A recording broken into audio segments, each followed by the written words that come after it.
Hello, Phil here from Wings of Pegasus and welcome to another analysis video. If you enjoyed this video, please give it a thumbs up and subscribe. On the agenda tonight, we're going back to 1978. We're going to be taking a look at Meat Loaf and he's going to be performing Bat Out of Hell. So let's get Meat Loaf up on screen and see how he gets on.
Tonight, there's a man in the shadows with a gun in his eye and a blade shining oh so bright. There's evil in the air and there's thunder in the sky and a killer's on the bloodshot streets.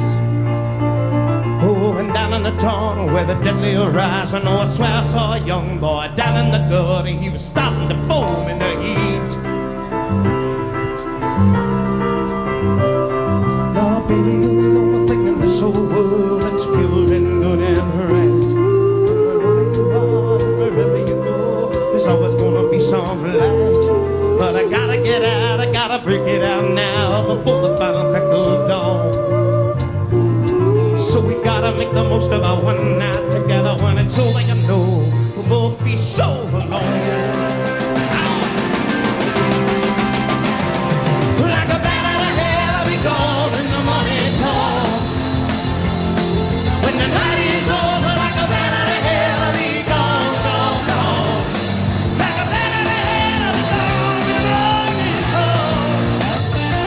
When the day is done and the sun goes down and the moonlight shining through, feel like a sinner before the gates of heaven. I come crawling on back to you.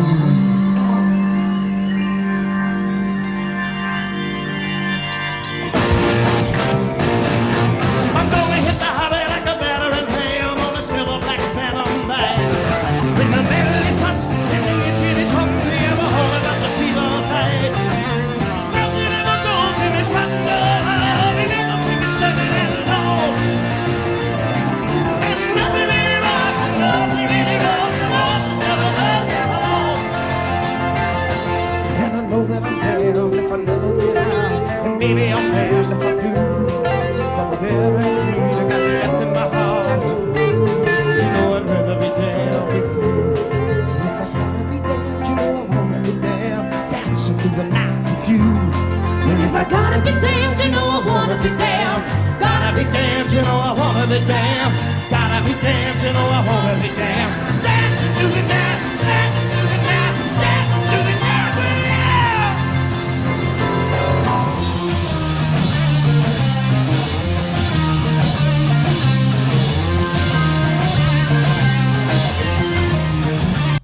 I'm just going to jump in here because plenty to analyse so far. So with that background in theatre and performing on Broadway, it's given Michael, I'm not going to call him Meat Loaf in this, Michael has this stage presence that when he's on stage, you're just fixated on him. And this is no exception in this video.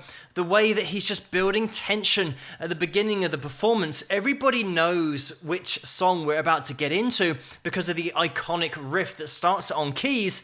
But Michael just drags out this intro, and the band are just looping it round. Whenever Michael comes in with that first vocal, that's when the song's then going to progress. And this track is such a journey, not only musically, but also the amount of time it lasts for. Because 1978, this was the time where more progressive music was starting to be more acceptable in the mainstream. All you have to do is look at the release of Bohemian Rhapsody in 1975. So we all know about the record label saying it's too long, you've got to cut it down for radio, but they stuck with it, and that was a massive hit. So it then gave free rein for those songs where you wanted to have a real journey in there, not only musically, but taking it to so many different places and not limiting yourself to 3 or 4 minutes. The one thing about this song, as with all of the great songs, is having a chorus that sticks out.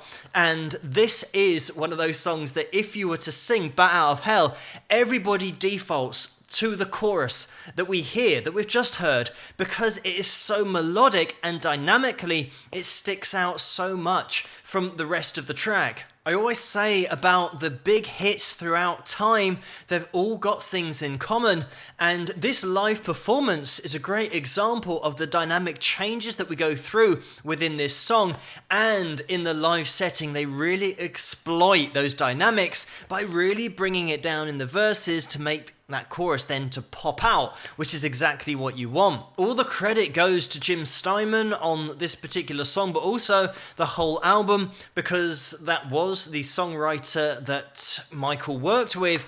And talking about Michael and his vocal ability, I've mentioned about being in shows on Broadway and having that ability to take the chest register up to that higher range gives so much power and so much emotion to the voice. And that's one of the things that is top of the list when you see a Meat Loaf performance, is the emotion in the vocal. It's leaning into chest the whole time, not flipping up into head voice in those heavy choruses, just going for it the whole time, which we have in this performance when he does want to lighten up on the tone in order to get a slightly different expression. He has that experience from his theatre background in order to manipulate his voice to get those heady tones if he wants to, but then he can take his voice from that dramatic sound of leaning into chest voice to the delicate sound of head voice.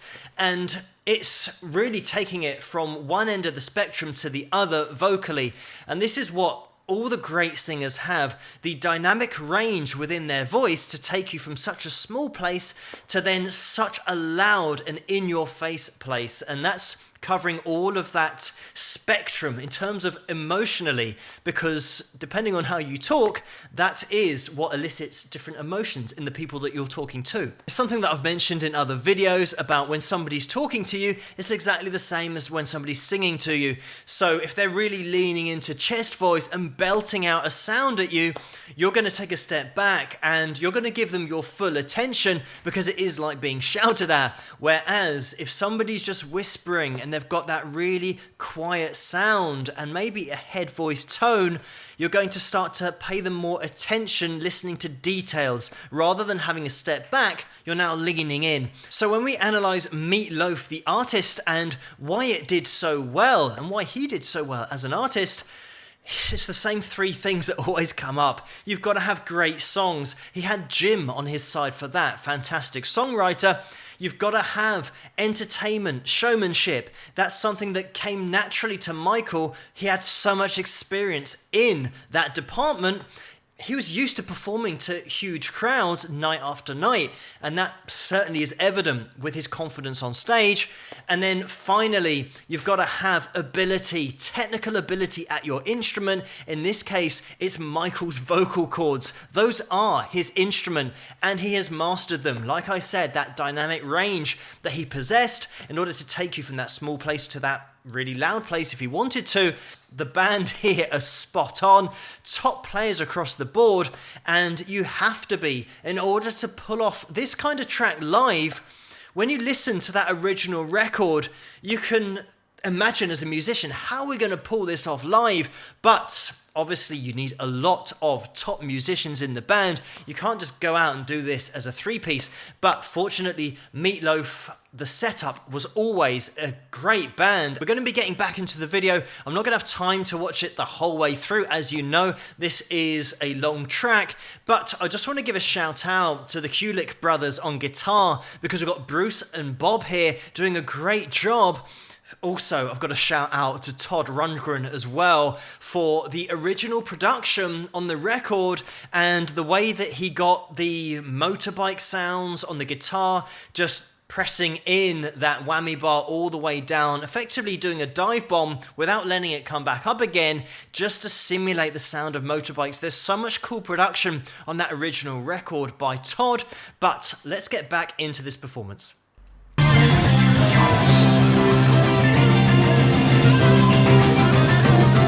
Oh, baby, you're the only thing in this whole world that's pure and good and right. And wherever you are and wherever you go, there's always gonna be some light. But I gotta get out, I gotta break it out now before the final crack of dawn. So we gotta make the most of our one night together. When it's over, you know, will be so long. Like a bat out of hell, I'll be gone when the morning comes. When the night is over, like a bat out of hell, I'll be gone, gone, gone. Like a bat out of hell, I'll be gone when the morning comes. When the day is done and the sun goes down and the moonlight shining through, then like a sinner before the gates of heaven, I'm calling home back to you.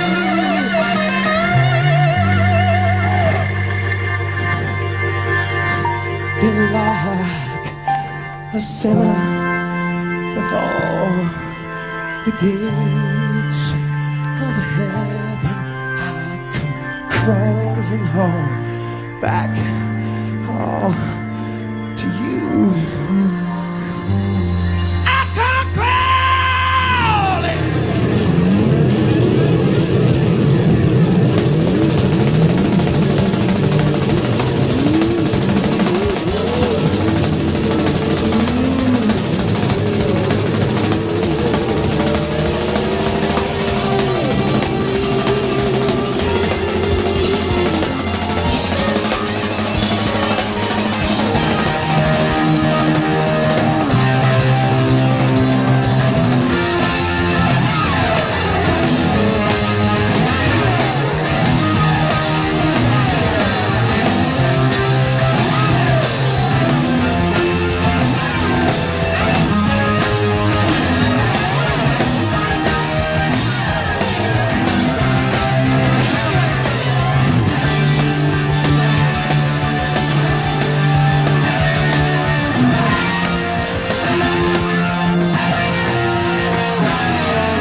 My soul is alive, and no one will stop me now. I'm gonna make my escape.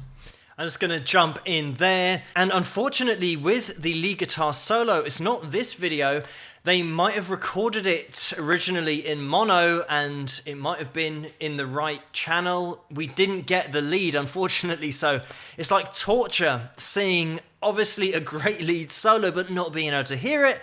And then when Michael comes in with his vocal, the mic doesn't seem to be on. So a few technical difficulties in terms of the sound there. One of the things that Michael does mention, and he did mention early in his career, is coming from that theatre background, it was difficult to get taken seriously in the music industry.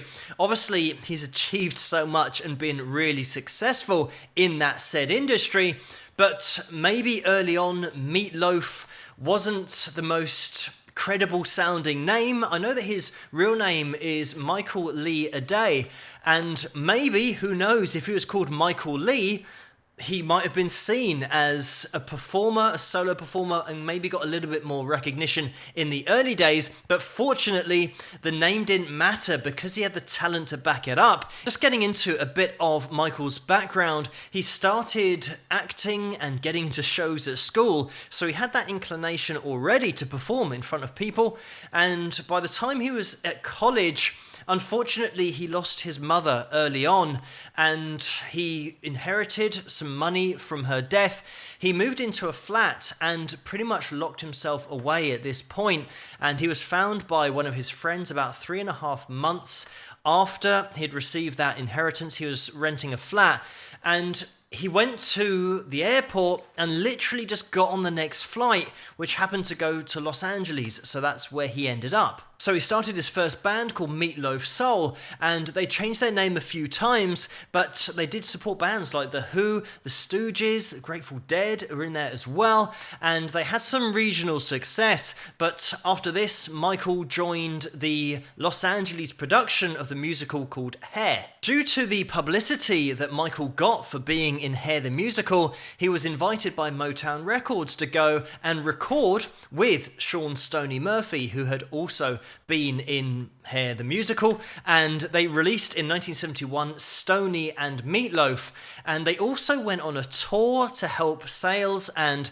they toured with Richie Havens and The Who, and Alice Cooper as well was in there. But Michael didn't have anything else to do with Motown Records after that, because on that album they replaced his vocal with that of Edwin Starr's. They got Edwin to re-record a particular song. It was Who Is the Leader of the People, and they got rid of Michael's vocal, so Michael wasn't very happy about that. And funnily enough, when Michael then experienced success as Meat Loaf, they then re-released the original version with Michael's vocal on there, just to try and make a little bit more money, but that's always the way it goes. In 1973, he was starring on Broadway because he was in the Rocky Horror Show, and that was so popular it spawned the movie The Rocky Horror Picture Show, and Michael was in that as well.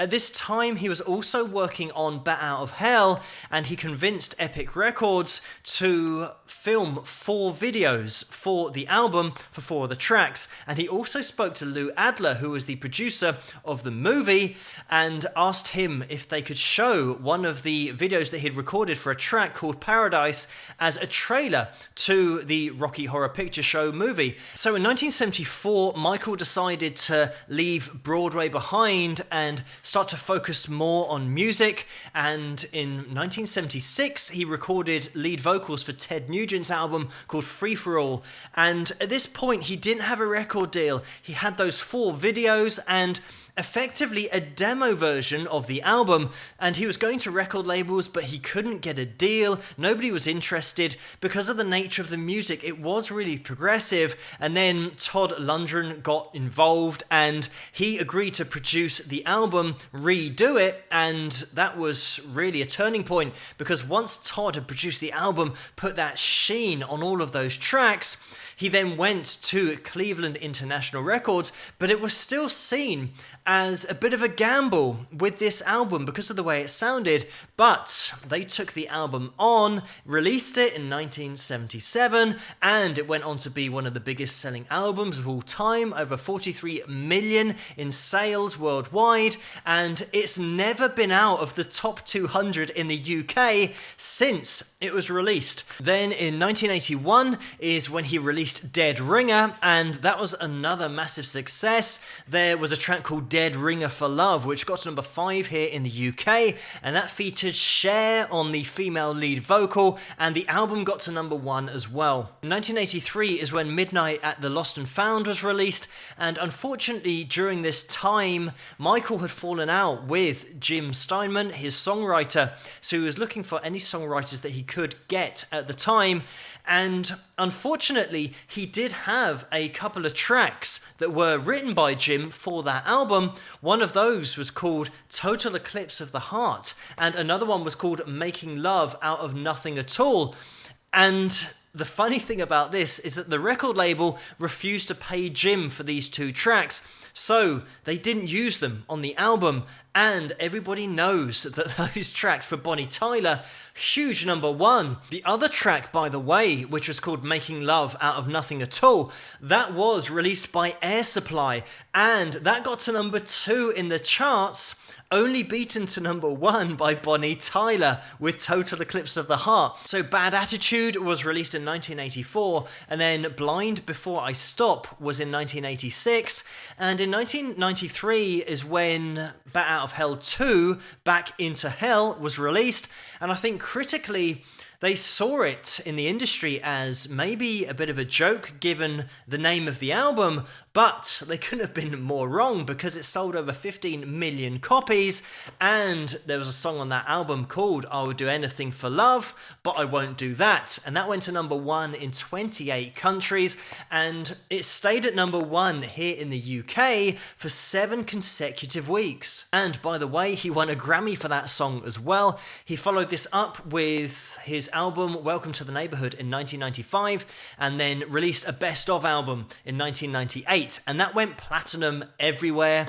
And then he released Couldn't Have Said It Better, that was in 2003, and that got to #4 here in the UK. In 2006 is when Bat Out of Hell 3, The Monster Is Loose, was released. The interesting thing about that album is that Jim Steinman, the songwriter, had registered Bat Out of Hell as a trademark in 1995, so that meant that Michael, when he wanted to release that album, ran into problems, and they had a court case, and Michael tried to sue Jim for $50 million, and Jim wouldn't let the album be released, and there's all kinds of things going on between the lawyers, even though Michael and Jim said that they got on, it was just a legal thing, but fortunately they sorted it out in 2006, and the album was released. He had another hit with one of the tracks on that album called It's All Coming Back to Me Now. That got to #6 in the UK and #8 in the USA. Following that, we had Hang Cool Teddy Bear. That was released in 2010, and that had Hugh Laurie on it, and also Jack Black, and Brian May, and Steve Vai. So some great players and musicians featured on that album. So then Hell in a Handbasket was released in 2011, and then Braver Than We Are was released in 2016. But we can see from this performance way back in 1978 that Michael had that ability to get the crowd in the palm of his hand, but also the showmanship and the vocal ability. He really got that ability from singing night after night on Broadway and in these theatrical shows, because that's another thing that a lot of people don't realize, that when you are singing in a musical on Broadway, it's night after night, it's relentless, and the equivalent of that is being in a massive band, a really popular band, and still, even the top bands still have a night off, a couple of nights off, maybe a few nights off a week, whereas sometimes with Broadway shows, there's a midday showing and an evening showing, so you have to be vocally on your game the whole time, and some of the songs that he sang, this one especially, is so vocally demanding that he makes it look a lot easier than it is. But thank you so much for suggesting this video for me to take a look at, and keep those suggestions coming in the comments below. Let me know what you guys think, and if you like this video, please give it a thumbs up and subscribe, and I'll see you guys at the next one. Rock!